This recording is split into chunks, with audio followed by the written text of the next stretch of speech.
ahead and introduce our guests who need no introduction, because if you've been here before, you probably know all of these people. But first up, we have David Klinge, who is a former evangelical Christian, the son of a Pentecostal preacher, and once a self-proclaimed young earth creationist. Now a secular humanist, David is a longtime volunteer for Recovering from Religion. He currently serves as IT director, as well as serving on the board of directors, and he is a classically trained bass vocalist. And then next up, Rob, do you want to introduce Daniel? So yes, Daniel Sokoloff is a poet, novelist, and podcaster who also volunteers as a helpline agent for Recovering from Religion. When not writing essays for horrortoculture.com, HORRORTOCULTURE.com, or movie reviews, he's the writer of the Demon Land Dark Fantasy series and has published 2 books of poetry. He's also the editor and founder of Death Wish Poetry magazine, as well as an accompanying podcast, the Demon Toast Podcast, where he covers gothic and horrific literature, movies, and art. His escape from the ultra-Orthodox world informs his writing and thinking, driving him to create and facilitate art and healing in any capacity he finds himself in. And he did one of our very recent RfRx talks. So I'm looking forward to that going up on YouTube, but it's not there yet.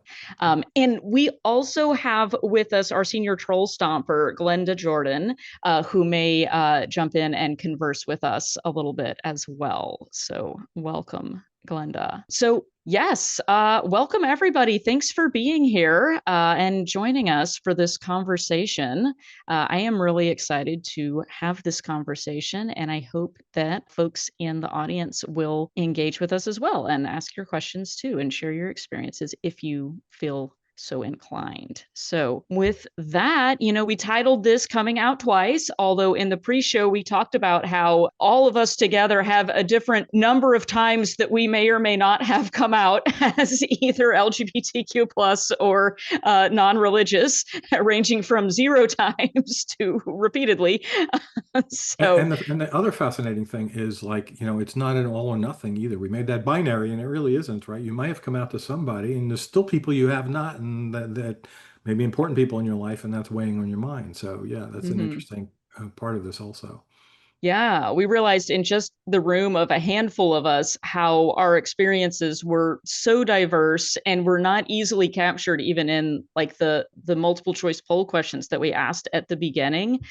So I think it's important to acknowledge that there is such a wide range of experiences when it comes to this topic, and people may be experiencing all sorts of different struggles with it. So I hope we can talk about some things tonight that give people some hope and encouragement, and point people to some good ideas and where they can find support, and just being here and hanging out with us. All right, with that, let's talk about coming out. David, I know you told us a little bit about you have sort of a coming out story that you can share that has to do with sort of both of these worlds, right? Being Yeah. yeah. So Yes. go ahead. So I'm realizing that I never really officially came out as queer. I tell people that I'm queer. I am in a heteronormative relationship with a woman, so people don't usually assume that I'm queer. But I have had sexual relationships with men, and I think I consider myself a Kinsey 1. The Kinsey scale, for those that don't know, is a scale between 0 and 6. 0 being completely straight and 6 being completely gay, and 3 being, I don't really care either way. It's generally scaled by occurrences, I guess is the best way to. Kinsey didn't believe that you could quantify desire. And so in order to qualify on the Kinsey scale, you have to actually act. And so that's, it has kind of fallen out of fashion for that very specific reason, because lots of people can be queer and not have sexual experiences. So, but yeah, that's just a tiny little bit about me, just to set up the fact that I also have really never come out as atheist. And in fact, that experience was kind of taken from me. And in much in the same way as one of my very good and dear friends growing up, he came out to me after I had been told he was gay, because this was, I believe, 1993. And he was dating a girl and she was becoming very aggressive. And he came out to her in order to be like, hey, I'm kind of using you as a beard. And she told everybody. David, explain She really quick what that means to use Oh, a beard excuse for me. those who don't So know. a beard, or sometimes folks enter into what's called a lavender marriage, would be a man and a woman who may not necessarily be attracted to the opposite gender, putting on a kind of a charade in order to protect their sexual identities. So does that Um, go as far as to get married and to have a yeah, family? yeah. The dance choreographer at my high school was definitely in a lavender marriage. But Yeah, I guess what I mean is that term still apply if it goes that far in the relationship. yes, yeah. And in fact, I see on Reddit folks who are trying to enter into them in Muslim countries even today. So yeah, the practice continues. It's got a long standing tradition within the queer community. It goes back like decades and decades and decades. And sometimes it was done with secrecy that the gay male wouldn't, sadly have to hide who they were to their spouse. They were just like gay on the DL, which, being on the DL means on the down low, which means you're secret about it. But then there were arrangements where the female partner was fully aware and she was either gay herself or just not interested in necessarily a sexual relationship with a man, but a woman herself also needed protection. So it was a mutually beneficial situation. For women to be unmarried at a certain time was not acceptable, and a man had to have a wife in order to have standing. So yeah, lavender marriages have a long history in the queer community. And so my friend's girlfriend obviously did not agree to it, and we both bore. Obviously, he bore it much stronger than me, and ended up needing to leave school. I stayed and was persecuted for it, and particularly persecuted in my church for it. But he didn't get a chance to come out. He didn't control the situation around his coming out. It was forced upon him, and a very similar thing happened to me coming out as an atheist. I was fairly public with it. Once I realized I was an atheist, I was fairly public with my friends, and I was fairly public about it on Facebook. And somebody who was on my Facebook told everybody. When I mean everybody, I mean my mom, I mean my brother and sister-in-law, and my former pastor. I had been cultivating a relationship with my former pastor just because I wanted, and I hadn't told him that I was an atheist, but kind of wanted him to see that, hey, sometimes kids that grow up in your church become atheists and it's okay. He completely broke off everything with me. I literally have not heard a peep out of him since whoever this was, outed me to him. But yeah, and How long ago are we talking about, David? this was about 2012. So yeah, whatever that is, 13 years. So yeah, and it completely destroyed my relationship with my mother. In fact, at that time, I was reading David McCarthy's book, Mom, Dad, I'm an Atheist, in preparation of having this conversation with my mom, and I've never had it. I've never had the opportunity to. And now I am not in contact with anybody in my family, so I probably will never. Wow. So wait, I missed something. Is that because your mom heard about it because when it was made public because Yeah. of the Facebook thing? Yeah, And and just general gossip. Yeah. and then Yeah. she never contacted you to talk about it at all? No, in fact, my wife contacted her last week. We recently went to Africa, and she sent her our photo album of being in Africa and all the like the really cool pictures that we sent and had. And basically, my mom just couldn't even be bothered to. She just said like, oh, thank you, or, just no, how you doing? Nothing like that. Glad to say So you weren't eaten by lions, nothing like that. yeah, yes. Oh, she made some comment about me being photogenic, which I appreciate, but Wow, that's so sad to me that yeah. still years later, it's still that way.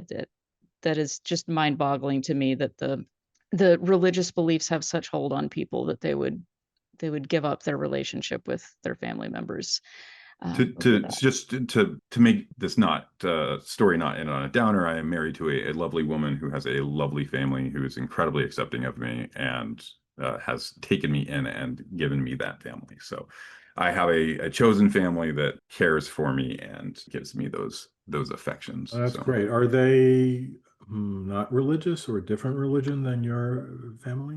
they were all raised Catholic.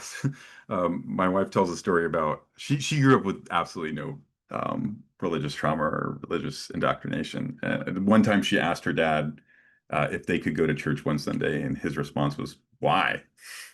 So that was her extended family is a little more religious than that, but yeah, they pretty much not at all. That's wonderful. Yeah. Yeah. Yeah, I love to hear that you do have that chosen family, and I know so many people rely on that, because that's not an uncommon outcome for people to have. I don't want to make light of the risks of coming out to your family as either a queer person or a non-believer. That is a possibility, and I'm so glad you found support and a chosen family that supports you. Daniel, did you have more to add, or did you want to tell your story? Well, I mean, when it comes to my sexuality, I didn't even realize I was bisexual until I want to say I was about 19 or 20, probably later, honestly, 24. I just assumed everyone thought Tom Cruise was hot and just didn't talk about it because they didn't want to be gay. That was my experience. One day I was like, wow, Yeah, I I never should thought he probably, was hot, but if I ever thought he was hot, I would have lost that feeling when I found out he was a Scientologist. Ready I to knew. take over the mantle of Scientology from David Miscavige someday, by the way. Look, no one's perfect, right? I mean, for me, it was finding out he stood up that in the last scene of Valkyrie, he was standing on a box because he was too short to be in a shot. Yes, he's very I short mean, that'll apparently. do it for you. But You no, don't like short men, okay. I mean, I'm not gonna go there. But listen, so my mother basically she wasn't religious anymore for the most part. She got tired of Judaism. That's my background. I was raised Orthodox Jewish. I'm sure most people here know that already, but she got tired of it. She was more or less rejected from the community for different reasons. She started wearing pants, she stopped keeping kosher, but she's very insistent that I do it. And I had come to the realization that Judaism probably wasn't true and she wasn't having it. And that fallout kind of led to me moving in with my grandparents. And that whole side of the family were not religious. So that wasn't a factor, although my dislike of religion kind of was. But when I came out of the closet, that was a different story because they were extremely and continue to be extremely homophobic, ignorant, and just the worst types of people. I more or less stopped going over there in 2016.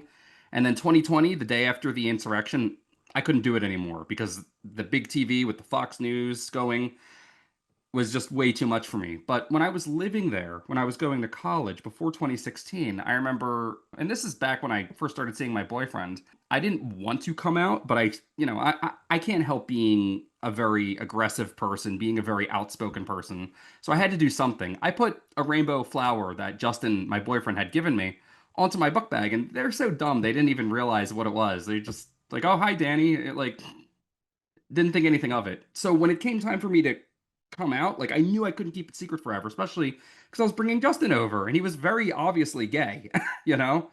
I decided that my grandmother, who was more or less the boss of the family because she ran the company, I was going to tell her and put her on the spot. And that's what I did. I got her alone and I said, Grandma, I got to tell you, I've been in a relationship for a couple months with a man and it's pretty great. I'm pretty happy. I'm a lot happier than I've ever been. And she was like, "Oh, wow, Danny." And that worked out for me because she wasn't going to fix my uncle's, homophobia or anything like that, but she was able to keep them from being nasty to my face. Grandmothers are great for that. They That can is, be. yeah, They can be. yes, not everyone's is that way, She but changed. She oh changed. no. She changed. My little sister. So all my siblings moved in because they got taken away from my mother, and they moved in with my grandmother. And my little sister Helena came out of the closet, and my grandmother threw her out. And this is a kid below 15, you know. So I didn't understand. And my one friend was like, Dan, something happened between the time you were there and she was there. And it was called, 2016, the year David Bowie died and the world ended, of course. So, Wow. So yep. she did that hard of an about face in that amount of time. She was never progressive or open minded. It Mhm. was just that she liked me enough. Yeah. Yeah. Wow. Oh, I'm so sorry to hear that. How is your sister do it was your sister, right? Yeah. Yeah. It's Yeah. my littlest sister, actually. She's living with her girlfriend now and their Okay. family. Okay. Yeah. Good. Yeah. Again with the chosen family, so glad to hear it. Hmm. Interesting. Okay. Wow. All right. Well, we are getting some real aggressive responses to the coming out stories. Hey, Glinda, do you want to share? And not to put you on the spot. I know we're calling you out while you're No, turtle stomping, but no, it's fine. Mine was really interesting because it was so not a thing actually for me to come out. It was like, which was a weird feeling because I grew up in the 90s and early 2000s where being gay was the single like worst thing that could possibly be attributed to you. Um, and I didn't recognize I was queer until like I literally had sex with women and then afterwards like, oh, I guess that means I'm a little gay. Like, which was funny because like I had sex with a woman, then after I was like, yeah, it was so much fun. I'm like, oh. And it's just kind of this funny realization because I had had some, navigating queerness as a woman socially, you're so much more allowed to like play with other women because we see it as like acceptable sexuality. Not when I say that's not through a religious lens, I mean through a cultural lens. And there is a difference between like the girls gone wild, girls making out with each other for male attention. It's a phenomenon. Like, oh, girls just like make out with each other at parties. It is a thing. Like, it happens. And for some of us, it is a safe way to explore legitimate queerness under the guise of like, oh, yeah, I'm just doing it to be sexy and fun. Haha. Well, that's why. And certainly not because I actually have these feelings. And so I couldn't discern whether or not it was because I genuinely queer or was it performative for the male gaze at the time, which took a long time to deconstruct. And then yeah, when I moved to Vegas and then was just here and fell in with like a really amazing group of queer people here. I work in the entertainment industry and in the dressing room, the majority of the women that I work with are queer. Like the majority. A lot of them are lesbians. And it was just such a normal thing and not a big deal. So there wasn't really anyone to like come out to. I mean, I didn't call my family and say like, "Hey, by the way, I'm queer." It was just kind of this just no big deal kind of part of my life at the time. But I was almost like 25, so it's kind of easy for that to happen then. That's my very non-dramatic coming out as queer story. well, I'm glad that you are a good example of the non-dramatic coming out stories. There are people that have that experience, and Yeah, that is I mean, no, it was encouraging. really, if anything, it was super fun. I do want to express that there are, well, and also to the point where it was shocking. Like when because I have friends, obviously friends who grew up here on the West Coast and were the same age, and they talked about like, oh yeah, I was out in high school and it was not a big deal, and that was absolutely mind blowing to me. I couldn't. It's like, you mean you were out as gay and went to a public high school or middle school and it wasn't an issue. Like, no, it was fine. It's like, well, my high school banned queer couples from attending prom, like, which shouldn't be legal, right? If it's a public taxpayer paid school, like, no, no gay couples. Wow. And so I went to prom. Now, he's trans, but he wasn't out as trans then. So I went to prom with my best friend. So, because I'm a rule breaker and I don't give a fuck. So we did that. And there was in my high school, I had two friends who came out to me, cis gay men, and they came out and their families both rejected them very violently. So they lived with me like my senior year of high school. And when we went to prom, like, yeah, it was kind of against the rules, but we just like did it together and they wore matching white and blue suits. It was really cute. And we and all my friends like formed a dance circle around them to kind of protect them from the rest of the high school squad, which of course is very deeply homophobic and mean. And yeah, Yeah. so I mean, And for spectrum is people who coming don't up. know, because they haven't watched enough of these RfRx talks, where is your hometown? Where? Murfreesboro, Tennessee. Thank you. And if you live there, you can go to a support group Wait, there is a every once support in a group there. while. Yeah. Yeah. And you know what? I have no idea what it's like. Like, I don't know my high school. I don't know what their rules for prom are. It would be, I mean, I Mhm. wouldn't be surprised if they still had like absolutely no openly queer couples. It's against the rule, but because Tennessee is Mhm. essentially a theocracy, it doesn't matter. But who knows? Yeah. That would be interesting to know I'll if that call had him up and changed. ask. Yeah. One Yeah. of my high school teachers, he's retired, so he can be out now, but one of my high school teachers was DL. He was gay. Wonderful man. He was my high school history teacher. And it was a very, very, very deeply kept secret. I knew from like an adult friend of his, I don't even know how, that it was like protected information, but he would have been fired if he had been out as gay. And he was like one of the best teachers in the school. Yeah. But now I he lives his remember. best gay life and travels the world with his partner and like does it like it's very, very, very wholesome and endearing and inspiring. I love that. Mhm. We had two music teachers at my very religious church school who were not, but they made no attempt to act in a traditionally, straight presenting way. And they did get fired after a year of being our music teachers in both cases, because I guess it took the very sheltered religious folks about that long to pick up on the fact that they were probably not straight. And I hope that they have gone on to live their best lives, because they did not deserve to have to go through that. But they were also our two best music teachers that we ever had at that school. um, yeah, Wow. which, So thank yeah. you for sharing that, Glenda. But Yeah, of we course. didn't talk about this in advance, but I guess I'd like to ask you to share your story, Cara. Oh, sure. Yeah. So mine is a little bit different too. I guess when I was in school, I was constantly getting kind of not aggressively bullied, but kind of bullied. Like, I mean, I was a big nerd to start with, so that didn't help. But also, like, everyone assumed I was a lesbian. I wasn't. I was just gender nonconforming, and people read that as I was styling myself as a lesbian. So I was like constantly getting bullied for that, and trying to explain to people, no, I'm not gay. I'm straight. I'm definitely straight. I'm definitely straight for years, and then realized, oh wait, okay, no, I'm actually not.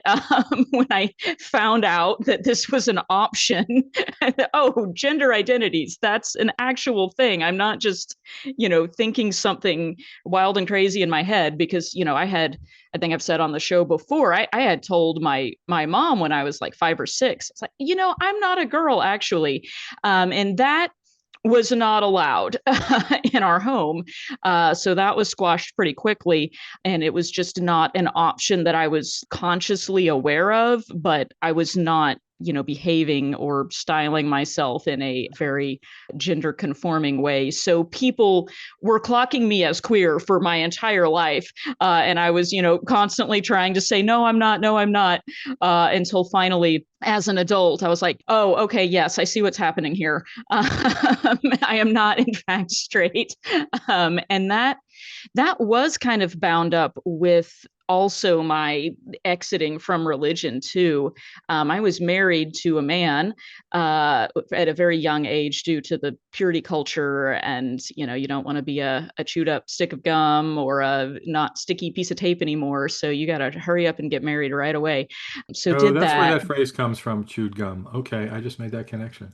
Yes, that's it. They teach that One of in the line shows is named that, and I didn't understand why. So, okay. yep, Oh, yep. so is that something from the Bible, or is it just something? No, No, Yeah, it's From the it's from the Bible. 90s. yeah, just from that's from hideous purity culture. It's like yeah, that's 90s purity culture. I can't remember if it was True Love Waits specifically, but it was one of those purity culture programs where they basically teach teens this, very strict abstinence only kind Right, of. right, sure. But I mean, that phrase is not biblical. It Yes, was just created by it's evangelical Christians, I guess.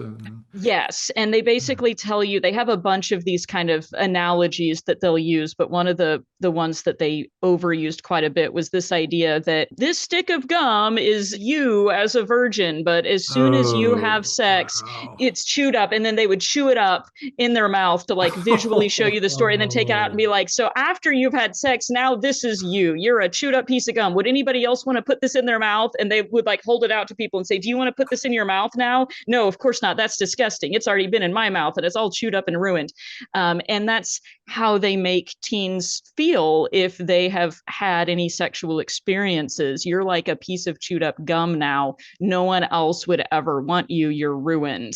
And it's a hideous, hideous message to teach kids, especially considering that people may be sexually assaulted or may have already been sexually assaulted or abused by the time they're even encountering this messaging, which is really, really damaging message to give to people. So that vernacular is very persistent. Like I've heard my little brother say that, you know.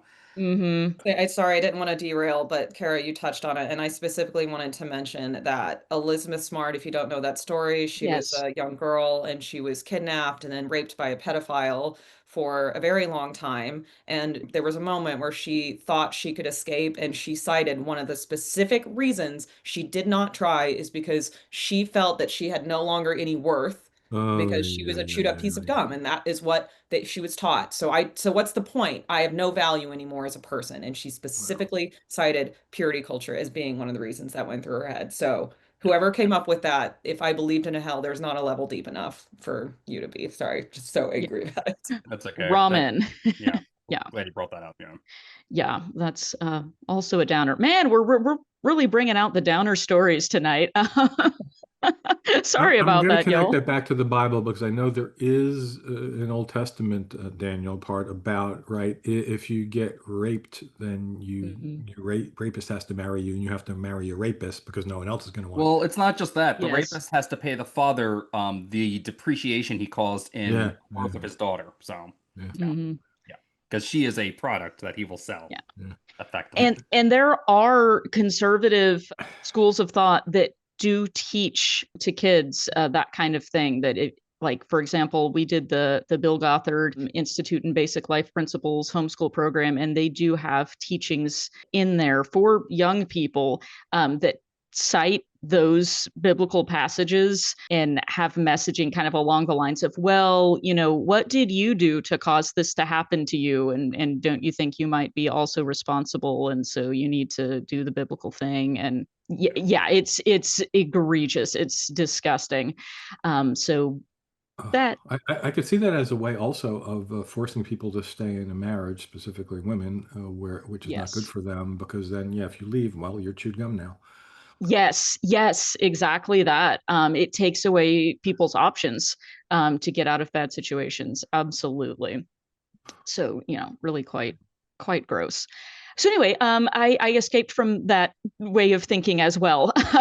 And kind of to your point, Rob, you mentioned that you hear people, you know, call in on the helpline often where they kind of have this realization maybe around the same time. I don't know if you want to speak to that, but where like their sort of recognition or acknowledgement of their sexual orientation or gender identity kind of leads them to the path of also coming out of religious belief. And I know that was the Yeah, case with especially me. if it's from one of the Abrahamic religions. You know, they'll go back to the Old Testament. You know, if a man lies with a man, it's an abomination and should be like. So if you hear that kind of a thing and it's never retracted in the New Testament, it's another reason to question whether or not the religious doctrine that you're supposed to believe is the Word of God is true. If you have these feelings, you know. So I am always amazed at the percent of calls I get, which start out discussing religious trauma and the religion and comes down to, I am also not straight. And, you know, that has made me, at least they might not say it directly, but in my implication is that that's helped them rethink their religion more so than a straight person might, right? It's another reason of all the reasons there are to think that your religion is not on the up and up. Yeah, I absolutely can relate to that too, because a lot of times people will give kind of reasons for why they believe that are very much like apologetics and, you know, oh, there's this, you know, really complex sort of nonsensical philosophical axiom that proves that, you know, the creator Fine-tuned of the universe. universe, Yeah. right. And it's like, that is not why you believe this. You believe this because you grew up believing this, or you have some kind of personal resonance with it. And I feel like, you know, for some people, once they realize that they're queer, a lot of times, I think, at least in my case, I don't want to speak for anyone else, that's one of those instances of like, Oh, okay. I'm having a personal identity and a personal experience that I realize is deeply incompatible with this belief system. So both cannot be simultaneously true in my life at once. So one of them has got to go. And I Yeah, think and that again, can, not all you the know, time. People are yeah, complex. not all the time. No, I was friends yeah. with a gay man, and he was involved in the Christian church. Hmm. He didn't see there was a conflict there. I actually went to a lesbian wedding, which was officiated by a gay man who was the Hmm. pastor of a Christian church. So, Yes. yeah. There I'm are absolutely churches where it's not a conflict at Yeah. all. It was very much a conflict in the extremely fundamentalist circles that I was in. But no, that's a great point. That for Yeah. some people, it's not. My local Pride was yesterday. I know it's late in the season, but in Bethlehem, Pennsylvania, we had a Pride festival, and I counted 7 churches there. Hmm. So yeah, there definitely are what's called welcoming and affirming churches that do those mental gymnastics. I have a suspicious nature about that, though. I'm wondering if any of them were there to try to convert people over to their side, which does not believe that's, So I've heard some interesting apologetics back in college. There were two girls I was friends with who were both some variety of Catholic. One described herself as a heretical Catholic. I never got a clear answer what that meant, but heretical. heretical. I don't know. I don't know. Catholic doctrine is very labyrinthine. It's very Byzantine, and I have a hard time following it. But basically, her interpretation of the bit where Paul talk or whoever talks about, the men being consumed with lust for each other, she defined that as, well, that was about prostitution, Dan. And I'm like, where? How do you get that? And I never got a straight answer, but that was her rationalization. There are apologetics that allow for queerness. They're not very good, but they work for these people who are desperate to find any way to coexist with their religion that they just can't or won't let go of. Go I've ahead. Go actually ahead. spent a lot of time with gay Christians, and I know a lot of the apologetics. They're not convincing to me, but yeah, I mean there are some like Ezekiel very clearly says that the sin of Sodom was not butt stuff, but being rude assholes.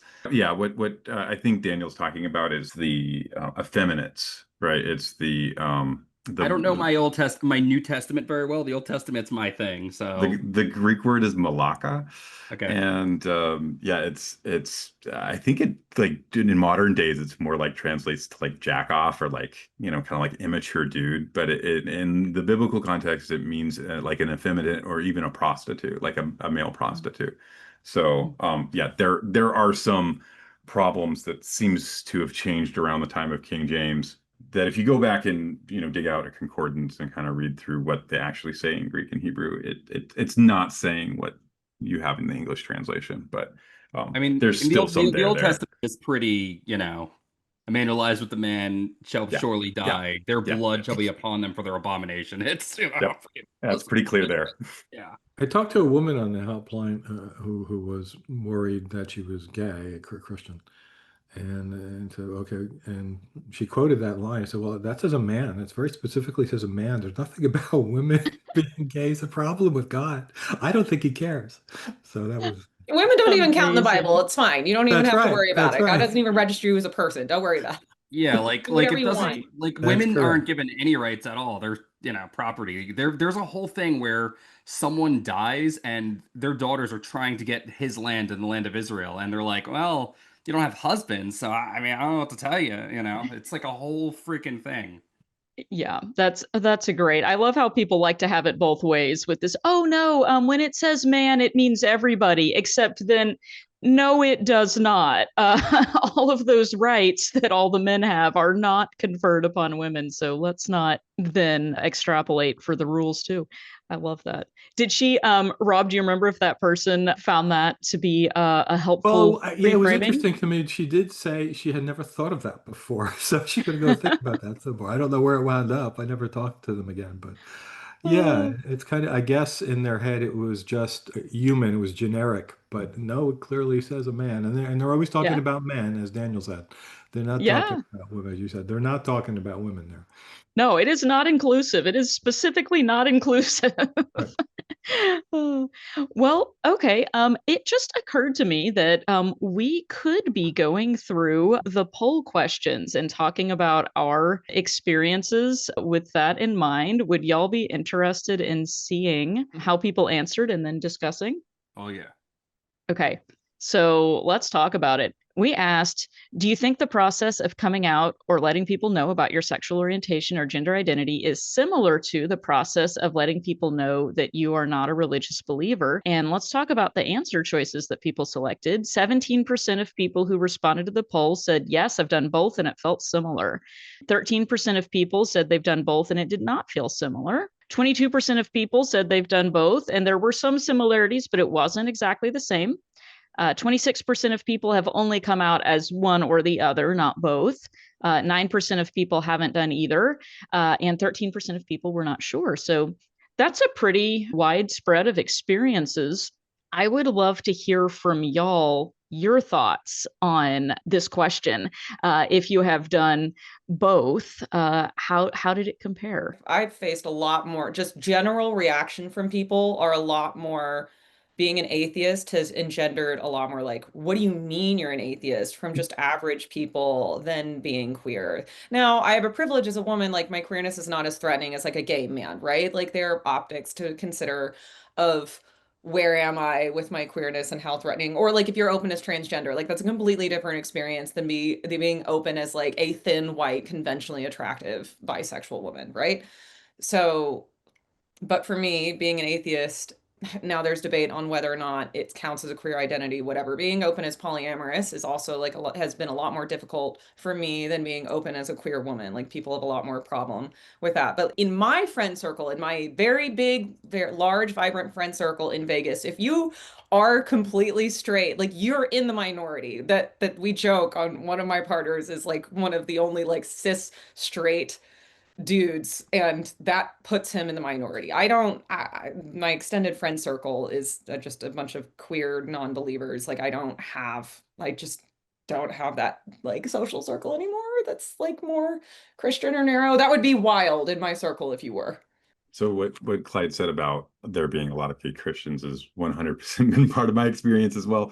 In fact, the first person I ever told I was an atheist to, I was confiding in as a gay man who then told me that he was about to be ordained as a Lutheran minister, and completely like shocked me. I couldn't believe it. Well, And when I was he in the closet? no, no, no. He was in my very out gay choir in Seattle, and we rehearsed at Seattle First Baptist Church, which is a welcoming and affirming Baptist church. Google that, welcoming and affirming Baptist church. They have an organization, and the head minister of that church is also gay. In fact, I toured around Germany with him and his partner. They were lovely men. But yeah, absolutely have been discriminated against because I was an atheist by people in the gay community. And for that, yeah, just you're what? What do you mean you're an atheist? Like, yeah, just can't understand it. You know, I always knew that I was gonna, stop talking to my family eventually because I hated them. But when I essentially came out during the Obama years, and there was a lot of affirming stuff, and I was like, okay, well, this is who I am, and I started learning. And I discovered that there was a lot of antipathy towards bisexual people within the gay community, or so I read on the internet, and I was devastated. I was petrified. I was upset. And what really mattered was my friends, because I really cared about my friends. I had and have a lot of really great friends. And when I came out to most of them and they didn't care, they were like, okay, anyway, about that Batman movie that just came out, I was like, that's fantastic. But then I had that one friend who, we're talking about the movie we just saw, and I'm like, hey, while we're having fun, I gotta tell you something. I'm bisexual. I also like men. And he like looked at me, got out of the car, and I didn't hear from him for like a week. And it was like, I don't know what his problem is. I mean, I have a good idea what his problem is, but a lot of my friends are straight, or at least nominally. I mean, one of them did transition, and I'm very happy for her. But like, for me, the atheism, it's only really an issue at work. It's not an issue where I live. You know what I mean? Like, I can't relate to these experiences because, like, once I left the Jewish community, nobody was talking about religion. you know? It's just not polite. So, like, my sexuality is more of a thing that can get me in trouble, especially these days, from where I'm sitting. And, like, I do have, a fair degree of privilege. I pass for straight.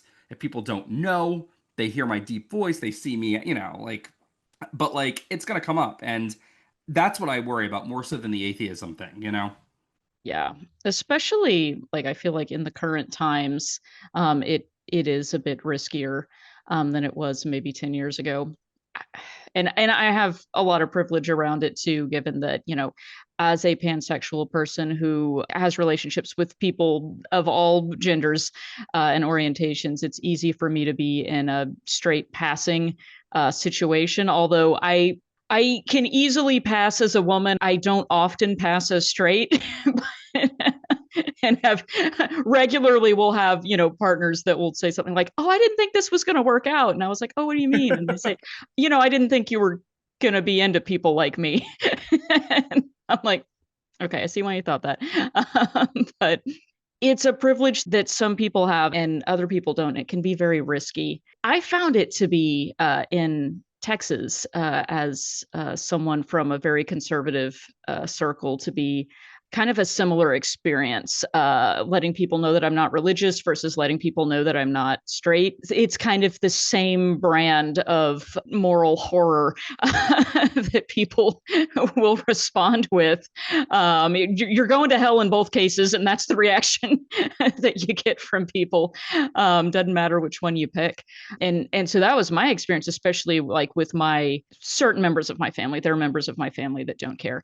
But the members of my family that do care kind of react to the news of both in almost the exact same way. And that's, oh, you're going straight to hell. I need to fix you immediately and let you know that, you are doing something really, really bad. Do they correlate it in their heads that you're one because of the other, or vice versa?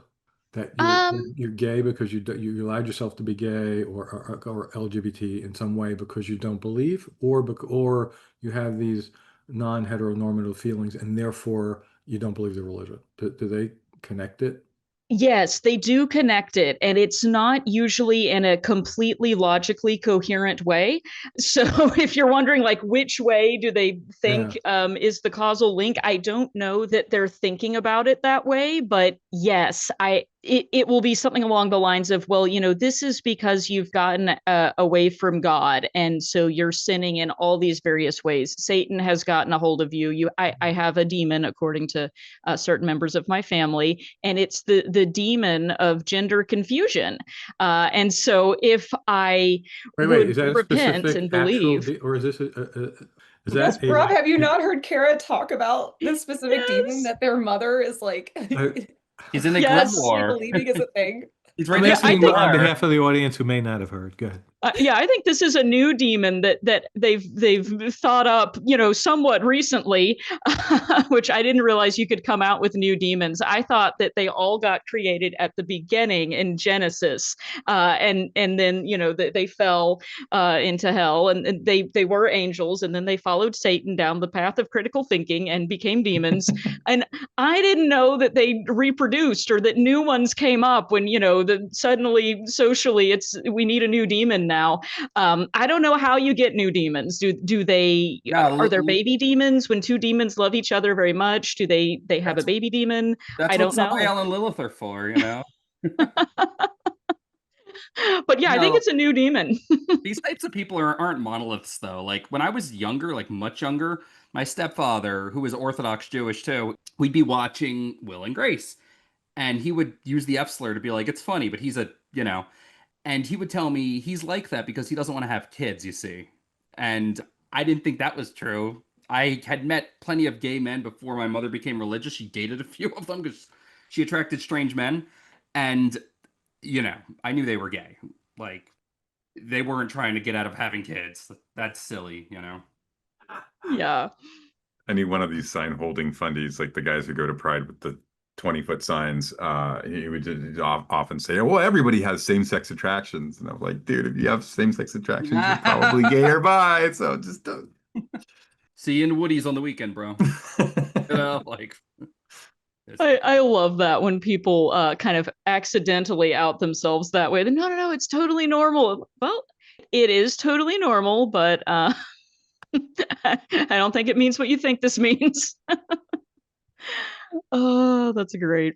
Okay, let's go on to our next poll question. How difficult did you find it to come out to people as a religious non-believer? And how difficult did you find it to come out to people as LGBTQ plus? So we asked both questions. And for coming out as a religious non-believer, 27% of people selected extremely difficult and 32% selected somewhat difficult.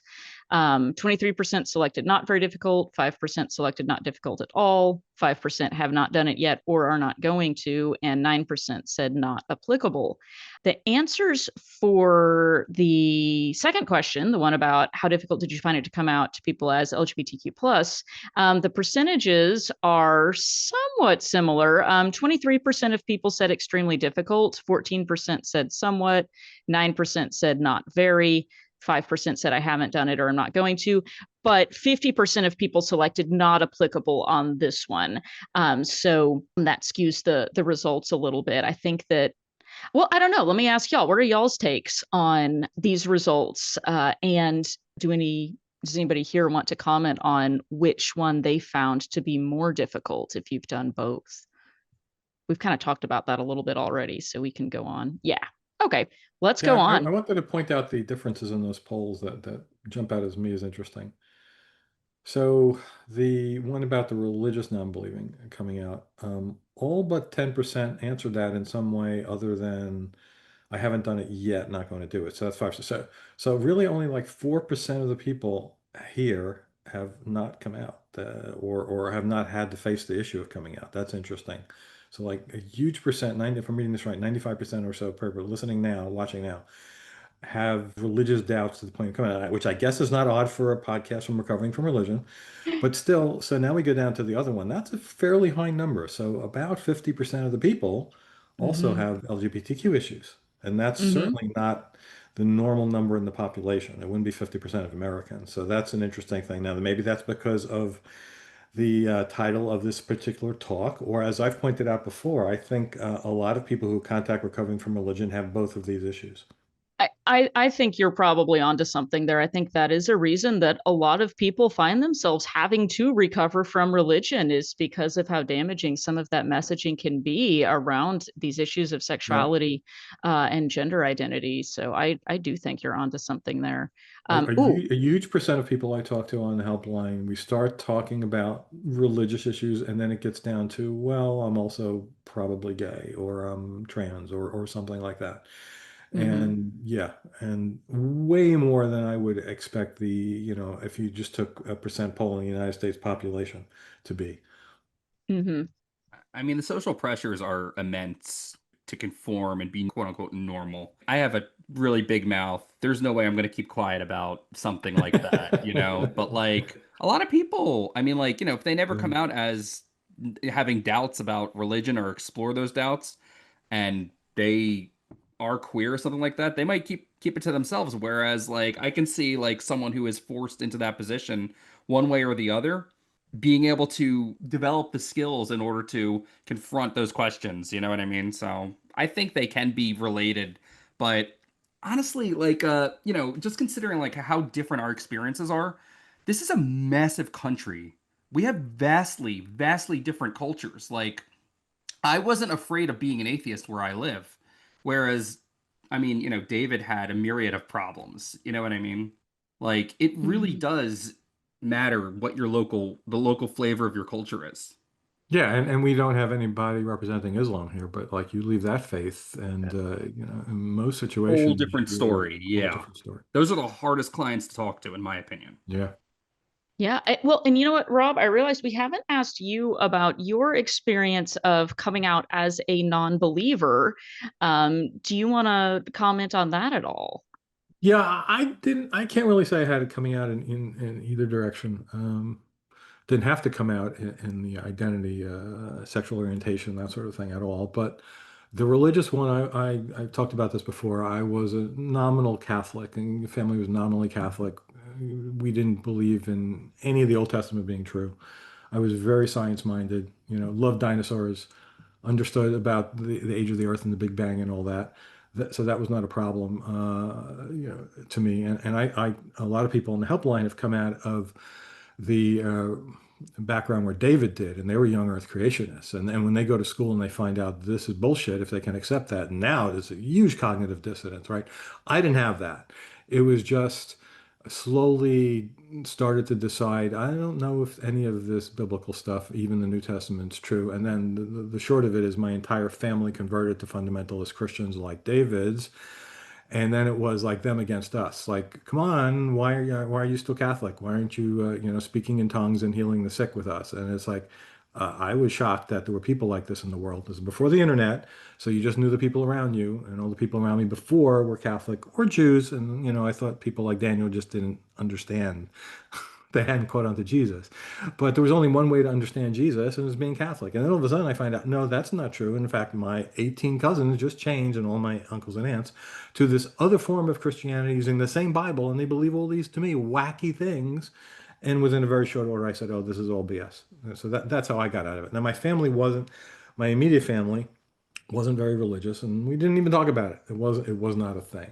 But I have for, I want to say 55 years, have to deal with my other relatives who are still fundamentalists, have now raised the second and third generation of people like this, who are all Trumpers also, not coincidentally. I read a thing on one of her things where one of my third generation cousins, Trump was put there by God because shouldn't care about democracy because this world is in God's hands.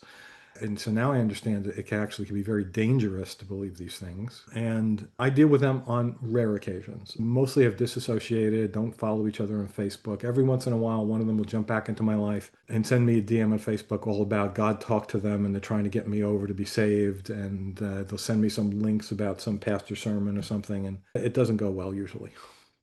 I can't imagine that it would. Yeah. Yeah. Well, and I want to go on in just a minute to kind of talk about how y'all navigated the challenges that came up with your relationships after, coming out either as non-religious or LGBTQ plus. But I see that Steph has a question or a comment. So if you're okay with being recorded with your question or comments, go ahead, Steph. For me, I found an interesting parallel. On both ends, there are some people who don't know. There are others, they know very much so exactly what I've been learning. And every time I come across something really crazy, they absolutely know my thoughts about it. But yeah, I described in my first RfRx talk about how it took roughly 25 years to be able to fully lose my faith in the Mormon/LDS church. And then it was only a few years after that that I realized that demisexual is the word for me. So there was this really slow burn for each one. But when I finally got to the realization of each time there was this relief of this knowing myself for a change instead of trying to figure out, is something wrong with me? So that was kind of a nice one. Ooh, yeah, I really like that you brought that up, that it was kind of a process for you. It wasn't just, oh, aha, I'm going to let you know about me, but you had to actually sort of, I don't want to say come out to yourself, but a little bit of kind of exploration and figuring it out as you went along. Also, yeah. and your resolution was to also like push the point with the church. I just never went back to Catholic Mass. I never went back to the church. I didn't care if I was on a record. I never even thought about it, frankly. And you told us the story in the past about this being a thing with you to withdraw your name from the records of the Mormon Church. Yeah, I wanted to celebrate big each time. I wanted to do something like just totally take my entire, everything they had about me, take it out of their hands. And then when it came to figuring out I'm demisexual, I went to the Pride Parade that week and I celebrated big. I marched with the flag as a volunteer. I yelled and just, it was a huge deal. I did karaoke with Reba that day. Like it was beautiful. But I did note, like in one of my journals, when I was figuring out how to come out as a atheist, that the words, the conversations that you hope for going in this good way, the conversations that you prepare for going bad, They're very similar from what I was seeing LGBT youth have to go through and use. So that did strike me as really interesting. Mm-hmm.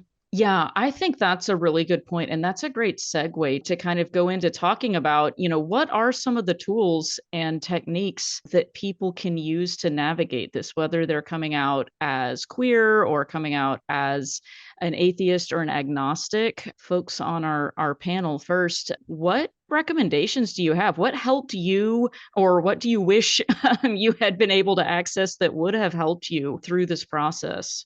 Maybe also, what would you have done differently in hindsight? Ooh. I know this is a really obnoxious and painful request for people who are more introverted or in a more rural area or who don't have the ability to get out as much, but you got to make gay friends, you got to make more queer friends, you got to expand your social circle. Having a network of people who go through similar experiences and a similar makeup has been the single most like profound thing for my life. And having those people, being able to hang out with them all the time and relate to the experiences and talk to and have that community has been the single most impactful thing for my life as a queer woman, as an atheist, and then being able to create those communities to depend on for mutual aid and for resources. I know it's my shtick that I talk about all the time, but like that, to me, that's like the single most. Getting community is the single most thing. And the queer community is probably one of the best ones out there for organizing. I mean, God damn it, we love to get together to do stuff. There are queer groups for pretty much any interest under the sun. There's gardening, there's hiking, there's biking, there's crochet, I mean, like gay people we love nothing more than to like get into our interests and focus on things.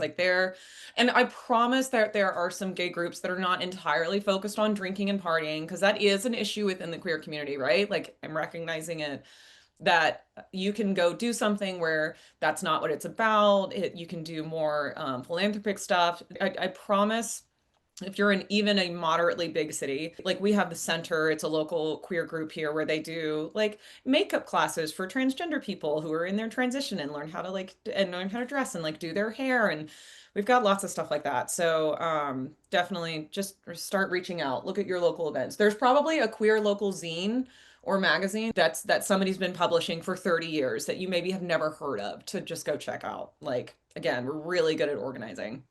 Linda, you took the words literally right out of my mouth. And this question comes up on Reddit all the time. People are like, I live out in the middle of nowhere and I don't have any queer friends. How do I make queer friends? And I'm like, well, what do you like to do? Because like I've joined a choir.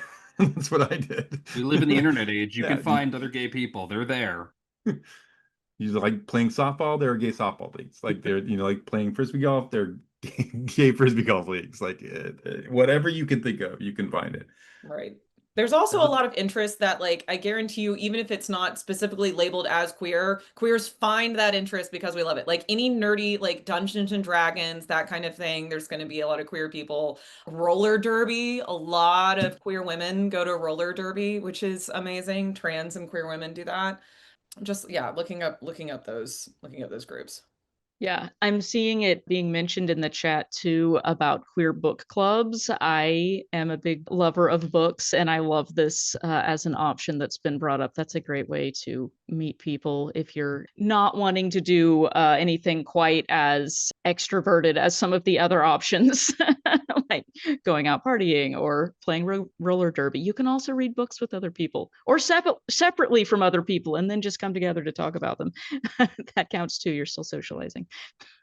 What else? Yeah, so Friends was going to be the first thing I said too, but I couldn't have said it better than Glenda's did. But the big thing for me, the really big thing for me was, and this is always going to be part of my answer, was art, I know he's problematic, but Marilyn Manson, David Bowie, these were two of my biggest heroes growing up, and not gender conforming at all. Bowie, very obviously bisexual, and that was huge for me to have people to look up to, aside from the friends I made in college and stuff, because artists can affirm the way you feel. They can inspire you to do things on your own, and you see them living their lives and not just thriving, but making art and expressing their sexuality and their, I hate to use this word, but their aura, right? you know? That's massive. You can't buy that at the store, Well, I guess you could buy Bowie albums, but That's true, you can. You can. They do sell. Yes. No, I love that you mentioned art and music as well. We talk about that a lot here, and I think it's time for us to do another RfRx episode where we do some kind of artistic focus. Not to mention, if you come to the fall excursion, you'll have the opportunity to do some music and art workshops and activities that can be part of your kind of healing process. And there will be, I'm willing to bet that there will be a number of queer folks at the excursion too. So you will not be alone. So if you're looking for friends and community, you know where to find us. Okay. What else? What else is helpful? Or I loved Rob's question too about what would you have done differently, or what do you wish you had had access to support you when you came out as either queer or a non-believer, non-religious believer? I'll go first. I wish I had planned better. I thought that everyone knew, and was not expecting the blowback and shock that I got from some family members. And if I had realized the kind of emotional blowback that was going to happen, I would have made a plan for what I wanted to say and what I wanted to do if it didn't go well, and to have someone to call or to back me up if it didn't go well, which is something that a lot of people do plan for if they're worried that the conversation isn't going to go positively. They may plan to have somebody either there to support them or, to talk to afterwards, that they know is supportive and affirming. So I'm a big proponent of making plans, and I did not make a plan for that. And I realized after the fact that I really should have. So make a backup plan and have backup available to support you before your conversation. Even if it doesn't seem to you like news, it may seem like news to the people you're telling. So Yeah, that, especially on the atheist versus belief and religion front. But I've heard a lot of people say they made the wrong decision and they decided to say, "Hey, I need to talk to you about something important. Let's go have this important conversation." And then that was not the way to do it. But in hindsight, I almost wish I had done that with some people. Like I said, it came out by accident and they should have known, but they didn't, or they were denying that I was a non-believer. But when they heard the atheist word, they flipped out, and that was the end of things. And that like came up as an accident, essentially. It was a woman at work that was part of my team, and we would go to lunch sometimes in a group. Sometimes there's two of us. This was the two of us. I was driving.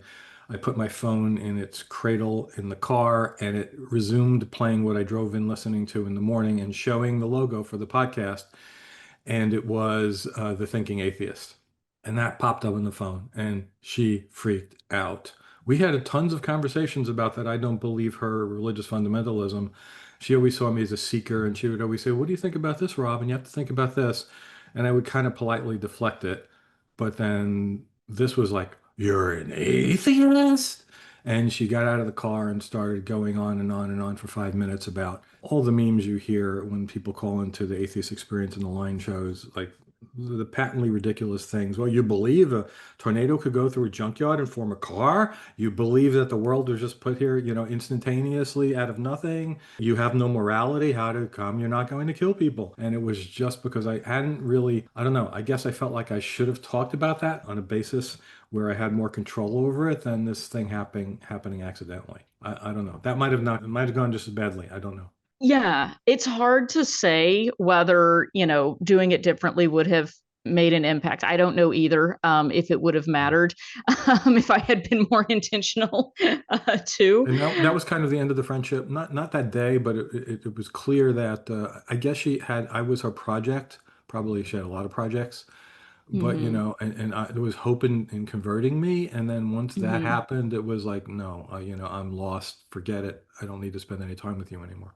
Mhm. I hope y'all can give yourselves a little bit of grace because I hear a lot of coming out stories and that they're like traumatic or awful. And I think with everything weighed in the balance, that these people are probably going to have a little bit of a mentee bee anyway, probably going to have a little bit of a freak out, and to give yourselves a little bit of grace. I'm like, it's kind of not on you. It's on their prison of their own thinking, and they were going to freak out no matter how kindly or gently you present it. I just don't want anyone who's like, damn, I came out the wrong way and my parents like lost their mind. Like, it's kind of not on you. Like, I just want you to give yourself some compassion for that. Yes, that's a really good point, Glenda, that it's not someone else's reaction is not your fault. Like, and it may be that it couldn't have been prevented in any way. So yeah, I hope that people don't come away with the impression that, oh no, if I had done it better, the result would have been different. No, you are not responsible for other people being jerks to you. Like, that is not on you by any means. But do think about, if it doesn't go well, what kind of support would you need, and make sure that that support is available to you. You can always call our helpline. Um, well, not right now. Actually, the helpline is down, Soon. but Soon. when it's You could back still up. you could still text into the helpline. You could schedule a call too, and we are working on the helpline thing. Like, it should be Yes. up soon. Okay, and we are getting close to the end. And I know we did have another question that came in the chat earlier, and we've got some people that have some stories and comments for us in the Hangout. But I want to get to the other question that came in the chat earlier on, which is kind of a question for each of us. How broad of a definition do each of you give to the descriptor queer? This question comes up a lot. So, and Oh I bet boy. we'll all have different answers. Who Boy. wants to take This a is one of first those stab at that? questions. I mean, I personally just use it as a descriptor, as a vague, like, hey, I'm queer, you're queer, whatever.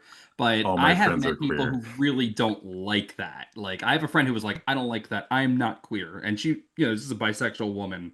And I was like, I will not use that word to describe you. But from where I'm sitting, it's kind of an umbrella term for me. But I think there Right. are some generational differences.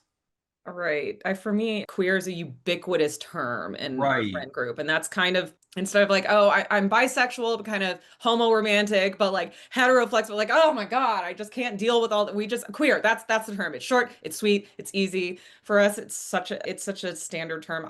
For me, I just consider queer to be the umbrella term to go over any type of sexuality that is not completely heteronormative. And I also consider it to embrace gender fluidity as well, which gender and sex are two different things.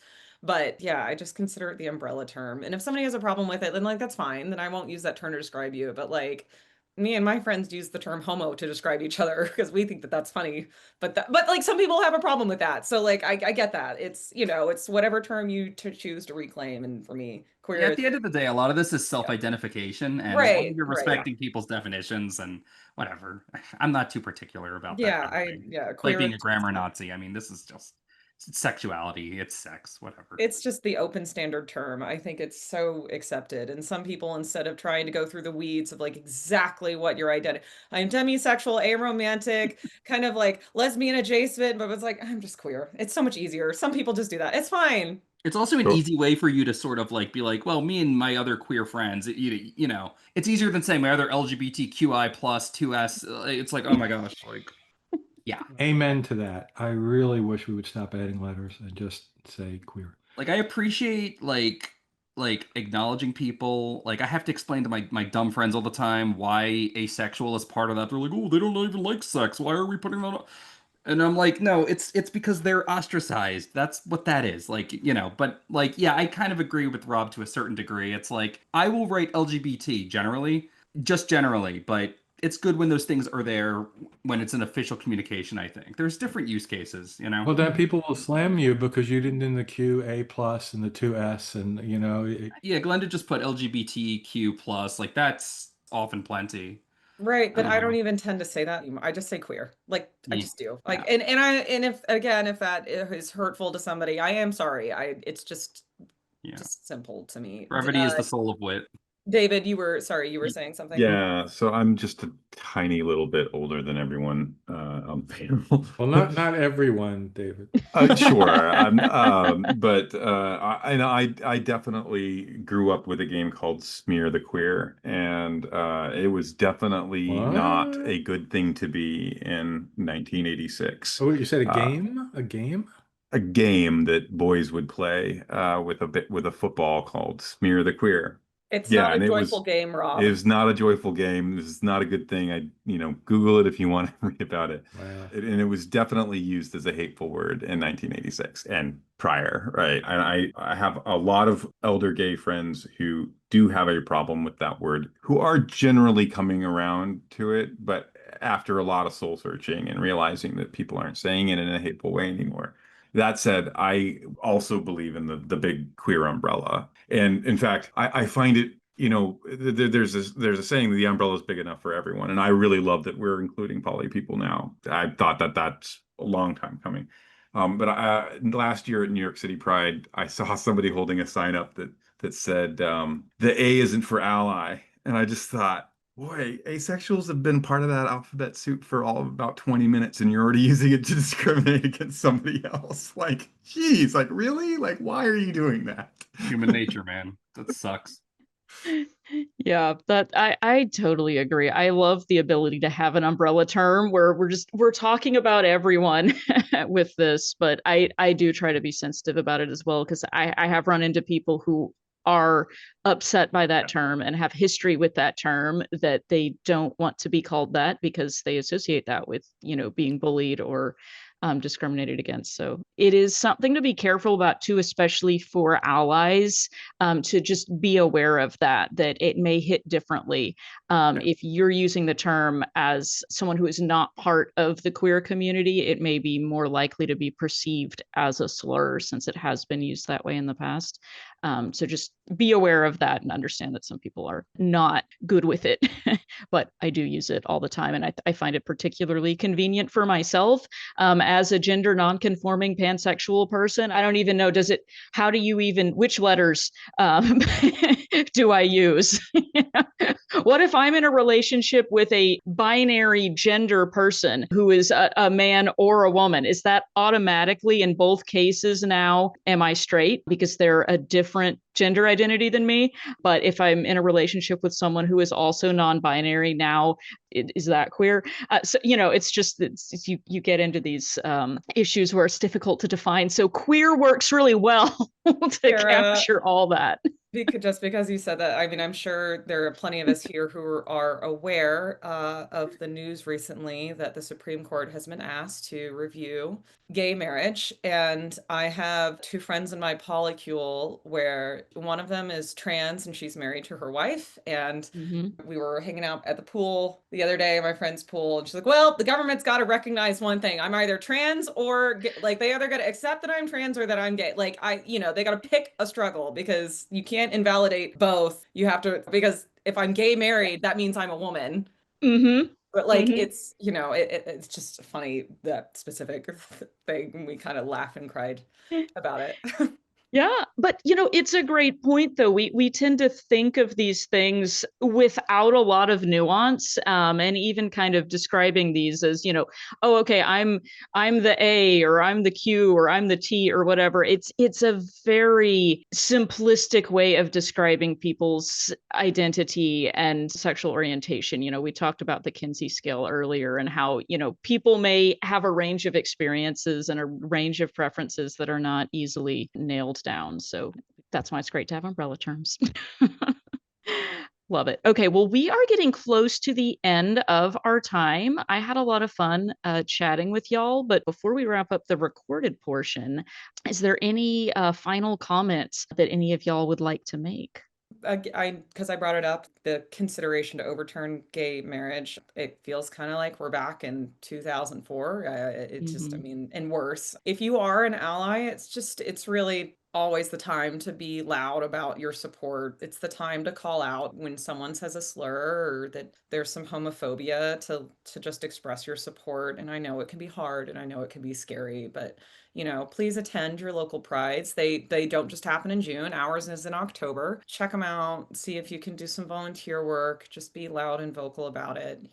It's really, really, really scary to be a queer person in America right now and beyond. But just, that's just something I wanted to say. Yeah. Thanks for mentioning that. And also, let me drop in the chat the link to our resources page that is LGBTQ plus resources. We have a whole section of resources dedicated to this. It is, as Rob mentioned a few times, a very common thing that people find themselves coming to recovering from religion about. And we also Uh, have a support group for mhm. people in that community, and one of Yes. the channels in our online community is also about that. Yes, absolutely. So avail yourself of those resources if you're looking for that. Well, if there is nothing further, let's wrap up. David, did you have something? Sorry, did I cut you off? Yeah, no, I just have something really quick that dovetails into what Glinda just said, which is the closet can be incredibly toxic. It can be a really terrible place to spend your life living inauthentically. With that said, sometimes it has to be, regardless of it, we're talking about being queer or being atheist. Sometimes you can't live authentically, and there's nothing wrong with that. So be safe, but if you can, it is so much better outside. Yes. Oh, thank you for mentioning that. Completely agree. And if you need more resources or more support, if you're not sure, call the helpline, chat into the helpline, check out some of the resources, come to one of the support groups, get in the online community and talk to other folks about it and find your support and get the help and support that you need. We're here to help. So with that, let's wrap up. I had a lot of fun chatting with y'all, even though it was a kind of a deep topic. It was really nice to hear the range of perspectives and experiences, and also to get to hear from some of our attendees here as well with their experiences too. So thank you everybody for participating and making the show happen. And be sure and join us next week.